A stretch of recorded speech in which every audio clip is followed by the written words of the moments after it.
Título: A Jornada de Ser Humano, Osho, Audiobook. Abertura. O que significa, afinal, ser humano? É uma pergunta que acompanha a humanidade desde que nos tornamos conscientes de nós mesmos. Somos apenas animais um pouco mais desenvolvidos? Somos seres divinos caídos em desgraça? Ou estamos condenados a vagar em um meio-termo confuso, sem nunca encontrar paz? Osho, um dos mais provocativos mestres espirituais do século XX, nos oferece uma resposta surpreendente: ser humano não é um estado. É uma jornada. Uma ponte. Um processo contínuo de transformação. Bem-vindo à jornada de ser humano. Capítulo 1. A ponte entre o animal e o divino, a agonia e o êxtase. Osho começa com uma constatação fundamental: o homem é o único ser consciente na Terra. Isso, diz ele, é sua glória e sua agonia ao mesmo tempo. Diferente de uma cadeira, que é o que é, ou de um animal, que já nasce com um programa completo de vida, o homem nasce com uma potencialidade desconhecida. Uma criança não vem ao mundo com um mapa. Ela vem como uma página em branco, uma tábula rasa. Essa é a sua beleza e o seu desafio. Enquanto o pássaro já sabe voar para o sul na estação certa, e o salmão já sabe nadar contra a corrente para se reproduzir, o homem precisa descobrir sozinho o que fazer, para onde ir, quem ser. Essa liberdade radical é a origem de toda a sua angústia. Osho explica que o homem está exatamente no meio do caminho. Abaixo dele está a natureza inconsciente, as árvores, os rios, os animais. Eles são felizes, mas não sabem que são felizes. Acima dele estão os Budas, os Cristos, os Iluminados. Eles também são felizes, mas transcendem a própria ideia de um eu separado. O homem comum, no entanto, não é nem uma coisa nem outra. Ele se tornou autoconsciente demais. Essa autoconsciência excessiva age como uma barreira, um véu que o separa da própria vida. Ele sofre porque se lembra de si o tempo todo. E aqui está o ponto central: não podemos voltar atrás. Por mais que tentemos, com álcool, drogas ou violência, não podemos nos tornar animais novamente. A história de Adão expulso do jardim do Éden é justamente isso, a perda da inconsciência feliz.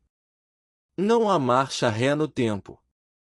A única saída, portanto, é ir em frente. Transcender. Um grande imperador mongol, Akbar, construiu uma cidade. Sobre a ponte que ligava a cidade ao mundo, mandou gravar uma frase atribuída a Jesus: o mundo é uma ponte, não construa sua casa sobre ela. A humanidade, diz Osho, é essa ponte. Você não pode morar nela. Você precisa atravessá-la. Tentar ser apenas humano é impossível, porque o ser humano é, por definição, um ser em movimento, em direção ao divino. A meta não é Deus como uma pessoa, mas a divindade como uma qualidade. Você precisa de uma estrela distante para se mover em sua direção. E, quando chegar lá, não encontrará um velho de barba branca, mas descobrirá que você mesmo se tornou divino. Então, o que nos torna infelizes? O ego. O ego é como uma cerca que construímos ao redor de nós mesmos para nos sentirmos especiais. Ele só existe no conflito, na comparação, na luta. Uma pessoa feliz é comum, dissolve-se na felicidade como uma gota no oceano. Já uma pessoa infeliz é extraordinária, pelo menos para si mesma. Osho conta a história de Mula Nasruddin pescando em um lago sem peixes. Quando perguntado por que não pescava no lago cheio de peixes, ele respondeu: qualquer tolo pode pescar lá. Pescar aqui é especial. O ego prefere o difícil, o inatingível, o que não se tem. Uma vez que algo é conquistado, o interesse se perde. E assim, o ego nos mantém para sempre insatisfeitos, correndo atrás da próxima miragem. A grande virada, ensina Osho, é assumir a responsabilidade. A sociedade, os pais, o governo, ninguém é responsável pela sua infelicidade. Você é. E isso não é uma maldição, é uma libertação. Porque se você é a causa, você também pode ser a solução. Lembra-se da história de Bayazid, o místico sufi?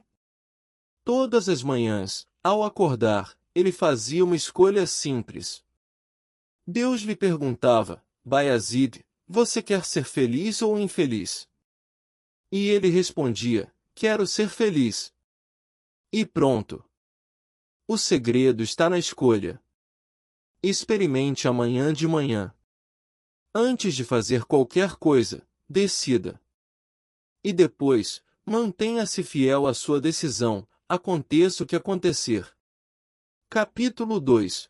Do berço ao túmulo, os ciclos da vida e a não interferência. Osho então se volta para uma questão prática e profundamente atual. Como criar uma criança sem destruir seu potencial natural? A resposta dele é chocante e libertadora. A melhor maneira de ajudar uma criança é não ajudar. Ou melhor, é amá-la, protegê-la e, acima de tudo, não interferir. Ele explica que a mente é uma projeção da sociedade dentro de nós. A criança nasce com um cérebro, um mecanismo, mas a mente, com suas crenças, ideologias e preconceitos, é algo que lhe é implantado. E os primeiros 7 anos de vida são os mais cruciais, porque é quando a criança está mais vulnerável e confiante. Tudo o que se diz a ela nessa fase penetra como uma semente que florescerá para o resto da vida. Os pais, os sacerdotes, os professores, todos têm interesses investidos. Querem que a criança seja hindu, cristã, muçulmana, ou que siga a carreira que eles não puderam seguir. Mas a criança não é um projeto. Ela é um mistério. Osho sugere algo radical: proteja a criança de você mesmo. Não imponha as suas crenças. Espere que ela faça perguntas. E, quando as fizer, apresente todas as respostas possíveis, de todas as religiões e filosofias, e diga: você pode escolher qualquer uma ou criar a sua própria. Ou pode decidir que nenhuma delas é necessária. Para entender o crescimento humano, Osho descreve os ciclos de 7 anos. Dos 0 aos 7 anos, é a fase da inocência, do condicionamento básico. É quando a base da vida é assentada. A criança deve ser deixada absolutamente livre, sem conversões religiosas, sem dogmas. É como uma plantinha frágil que precisa de proteção, mas não de correntes. Dos 7 aos 14 anos, é o ciclo do ensaio sexual. A energia sexual desperta, mas é apenas um ensaio, um teatro. Meninos e meninas devem ficar juntos, brincar, nadar juntos, sem repressão. Se isso for permitido, 90% das perversões sexuais e da pornografia simplesmente desapareceriam. As preliminares do amor seriam aprendidas naturalmente. Dos 14 aos 21 anos, é o ciclo do romantismo. O jovem não está interessado apenas no sexo biológico, mas na beleza, na poesia, no amor. É a fase em que se aprende o pós-sexo, a gratidão, a arte de permanecer junto depois do clímax. Sem essa fase, o sexo se torna frustrante e mecânico. Dos 21 aos 28 anos, é a época de se estabelecer. Tendo passado pelos ciclos anteriores com liberdade, a pessoa agora tem maturidade para escolher um parceiro por intuição, não por desespero ou pressão social. É quando o amor se torna harmonioso. Dos 28 aos 35 anos, Osho chama este de o período mais alegre da vida. O casal se dissolve e se funde em uma unidade profunda. A meditação começa a florescer através do amor. Dos 35 aos 42 anos, o sexo começa a parecer infantil. O casal se torna amigo, ajudando um ao outro a penetrar na meditação. Não há mais marido e esposa, mas dois pilares sustentando o mesmo teto. Dos 42 aos 49 anos, a pessoa penetra cada vez mais fundo em si mesma.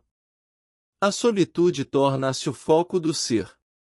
Dos 49 aos 56 anos, o potencial floresce. A pessoa se torna aquilo que ela realmente é. Dos 56 aos 63 anos, a solitude amadurece. O mundo perde o significado. A única coisa importante é o ser interior. Dos 63 aos 70 anos, a pessoa se prepara para a morte. Ela sabe que não é o corpo, nem a mente. Apenas a consciência pura permanece. E então, a morte não é um fim trágico, mas um êxtase, uma volta para casa. Osho também aborda o abismo entre as gerações. Esse fenômeno, segundo ele, é novo. No passado, os mais velhos sabiam mais porque a experiência era a única mestra. Mas com o avanço da ciência e da tecnologia, os jovens, na universidade, aprendem em 5 anos o que os pais levaram uma vida para saber. Eles sabem mais. E isso é irreversível. A solução não é forçar o respeito ou a obediência. A geração mais velha precisa aprender uma lição difícil, ser humilde, respeitar os filhos e, quem sabe, aprender com eles. Caso contrário, a comunicação será cortada para sempre. Capítulo 3. Em busca da alma, os 4 estados da consciência. Osho então nos convida a uma jornada para dentro, em busca da alma. Ele começa com uma distinção fundamental: individualidade não é personalidade. A personalidade é o que os outros colocaram em você, seus pais, seus professores, a sociedade. É uma máscara, uma casca. A individualidade, por outro lado, é a sua singularidade essencial, o que você é antes de qualquer condicionamento. E para encontrar essa individualidade, precisamos entender os 4 estados de consciência. O primeiro estado é o que chamamos de estar acordado, mas que, na verdade, é um sono disfarçado. Estamos acordados para o mundo exterior, mas por dentro, os sonhos e devaneios não param. Feche os olhos e a imaginação assume o controle. O segundo estado é o sono com sonhos. Durante o sono, a mente se limpa do lixo acumulado durante o dia. Os sonhos são uma espécie de descarga necessária. O terceiro estado é o sono profundo sem sonhos. É escuro, silencioso, rejuvenescedor. Uma pequena ilha de paz em meio ao oceano dos sonhos. E o quarto estado, o mais importante, é chamado no Oriente de Turiya. Ele é simplesmente o quarto. Não tem nome, para que a mente não possa criar conceitos sobre ele. Esse é o verdadeiro despertar. No quarto estado, você não é mais corpo, não é mais mente. Você é consciência pura. E essa consciência é universal, assim como a luz de várias lâmpadas é a mesma. No entanto, sua expressão continua sendo individual, porque seu corpo e sua mente são únicos. É por isso que Buda fala de uma maneira, e Chuang Tzu, de outra. Ambos tocaram o mesmo universal, mas a canção que cantam é diferente. Osho também nos tranquiliza sobre uma dúvida comum: ninguém me vê. Quando entro em um lugar, sou ignorado. Será que não existo? Ele explica que ninguém pode ver você, e isso é uma bênção, não uma maldição.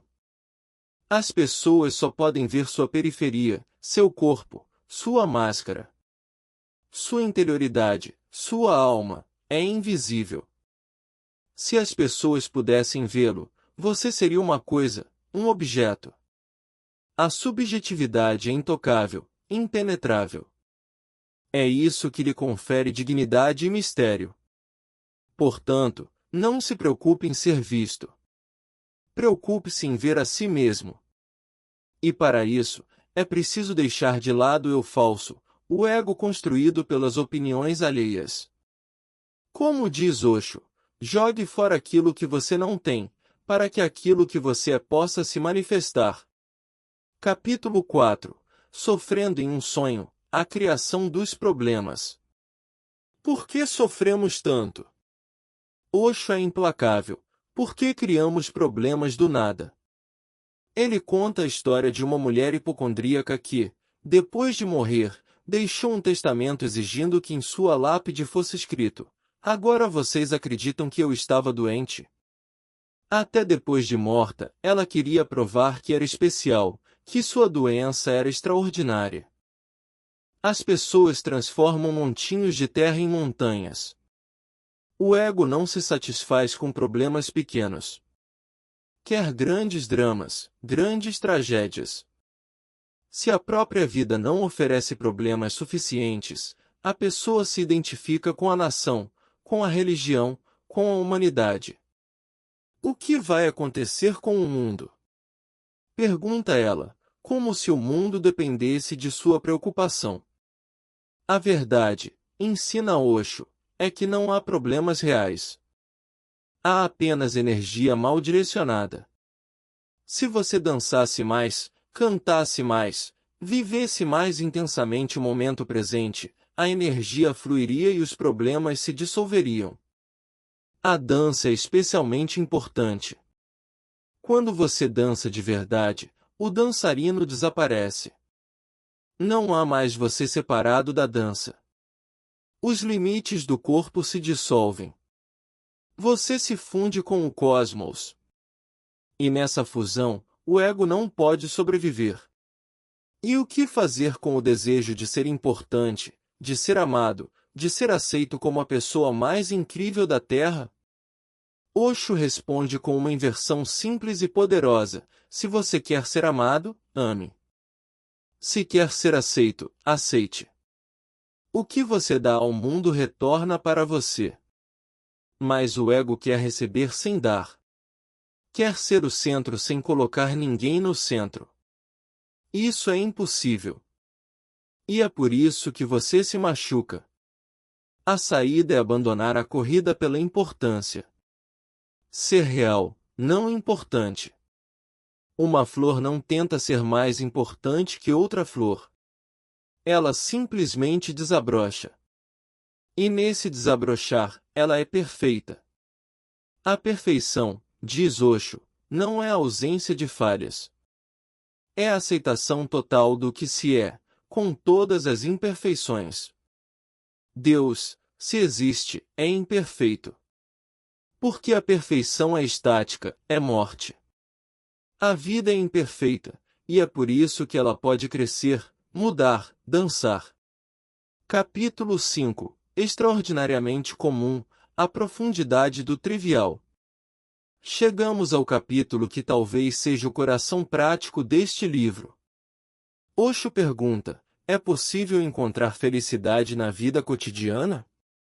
E a resposta é um sonoro sim, desde que você mude sua maneira de olhar. Se a vida lhe parece tediosa, diz Osho, é porque você a tornou tediosa. Você realizou um grande milagre negativo. Conseguiu ignorar a beleza que está à sua volta o tempo todo. O tédio não está na vida, está na mente. A mente, cheia de conhecimento, de opiniões, de julgamentos, age como uma muralha que impede a vida de entrar. O homem mais pobre do mundo não é aquele que não tem dinheiro. É aquele que vive atrás de uma cortina de conhecimento. O conhecimento é uma barreira. O saber, que é diferente, é uma aventura. Osho nos convida a olhar para o mundo como uma criança. Uma criança correndo atrás de uma borboleta está totalmente ali, presente, maravilhada. Faça castelos de areia. Junte conchinhas na praia. Assista ao pôr do sol como se fosse a primeira vez. E aqui está o grande insight: o trivial e o profundo não são opostos. Eles são a mesma coisa. Comer um pedaço de pão é um ato trivial aos olhos de fora. Mas, aos olhos de dentro, é um milagre. Esse pão se transforma em sangue, em osso, em pensamento. Amanhã, esse mesmo pão pode se tornar um poema ou um abraço. O alimento é Deus, dizem os hindus, Anam Brahma. Tomar banho é trivial? A água que cai sobre você é a mesma água que deu origem à vida nos oceanos. Você é 80% água. Sem ela, você morre. Tome banho como uma prece. Respirar é trivial? A palavra alma, em inglês soul, vem de uma raiz que significa respiração. Deus soprou a vida em Adão. A cada inspiração, o divino entra em você. A cada expiração, você se espalha pelo mundo. O que torna a vida profunda não é a grandiosidade dos atos, mas a qualidade da atenção que você traz para eles. O monge zen que corta madeira antes da iluminação e o monge zen que corta madeira depois da iluminação fazem a mesma coisa. Mas uma coisa mudou, ele. Para ele, agora, cada pedaço de madeira é um sermão, cada gota d'água é sagrada. Portanto, não despreze as coisas pequenas. Um sorriso, um afago, um prato de comida. É aí que Deus se esconde. É aí que a felicidade real se encontra. Epílogo: a mina de seus tesouros está dentro de você. Para finalizar, Osho conta uma bela história sufi. Um velho lenhador, pobre e sozinho, cortava madeira todos os dias para sobreviver. Na floresta, ele sempre via um místico sentado debaixo de uma árvore. Um dia, o místico lhe disse: "Por que você não vai um pouco mais adiante? Há uma mina de cobre. Um dia de trabalho ali sustentará você por uma semana." O lenhador foi, encontrou o cobre, e viveu bem por uma semana. Na semana seguinte, o místico disse: "Vá um pouco mais adiante. Há uma mina de prata." O lenhador foi, encontrou a prata, e viveu como um rei por um mês. Depois, veio o ouro. Depois, os diamantes. A cada vez, o místico dizia: "Vá um pouco mais adiante." E o lenhador ia, cada vez mais rico, cada vez mais jovem, cada vez mais saudável. Finalmente, ele voltou ao místico e perguntou: "O que há além dos diamantes?" O místico, então, fechou os olhos e ficou em silêncio. O lenhador, confuso, insistiu. O místico abriu os olhos e disse: "Além dos diamantes, está você mesmo. A mina dos seus tesouros está dentro de você. Os diamantes, o ouro, a prata, tudo isso é apenas periferia. O centro é o seu próprio ser." Osho conclui que a utopia, o sonho de uma sociedade melhor, não é uma bobagem. É uma necessidade. Ela nos mantém em movimento, nos impede de estagnar. Mas a verdadeira utopia é pessoal. É a jornada para dentro, a descoberta de que o tesouro mais valioso não está em lugar nenhum do mundo, está na sua própria consciência. E essa jornada não tem fim. Não há um ponto final, porque cada ponto final é uma morte. A vida é um rio que flui. Se ele parar, torna-se um lago, evapora, e deixa apenas lama para trás. Portanto, continue. Vá sempre um pouco mais adiante. Dance, cante, ame, coma, respire, viva. E, fazendo isso com totalidade, você descobrirá que a vida comum é extraordinária, e que o ser humano, em sua jornada, é a própria ponte entre a terra e o céu. Conclusão final. Você só pode ser humano se fizer todos os esforços possíveis, para se tornar divino. Nesses próprios esforços, sua humanidade vai começar a brilhar. Nesses próprios esforços, você vai se tornar vivo. Esta foi a jornada de ser humano, segundo Osho. Que você encontre, no trivial do seu dia, a profundidade que sempre esteve ali, esperando por você. Fim.